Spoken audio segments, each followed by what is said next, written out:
तोबा टेक की traffic police ने साल 2024 के दौरान शानदार कारकर्दगी का मुजाहरा करते हुए 1,29,364 गाड़ियों के चालान किए, जिन पर मजमूई तौर पर 8,94,69,000 रुपए से ज्यादा जुर्माना आयद किया गया। बगैर कागजात 5,597 गाड़ियां बंद की गयी और तेज रफ्तार गाड़ियों के खिलाफ 222 मुकदमा दर्ज हुए। ड्राइविंग लाइसेंस के बगैर गाड़ी चलाने वाले 21,306 ड्राइवर के खिलाफ कार्रवाई की गई, जबकि 156 ड्राइविंग लाइसेंस मुअत्तल किए गए। ओवरलोडिंग करने वाली 29,320 गाड़ियों और 10,400 धुआं छोड़ने वाली गाड़ियों के खिलाफ भी कार्रवाई की गई। हेलमेट जान बचाता है।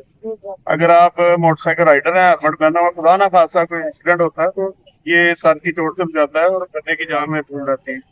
इसके अलावा हम कुछ पम्फलेट वगैरह तकसीम करेंगे लोगों में, ताकि उनके रोड सेफ्टी के हवाले से उनमें शऊर आ सके।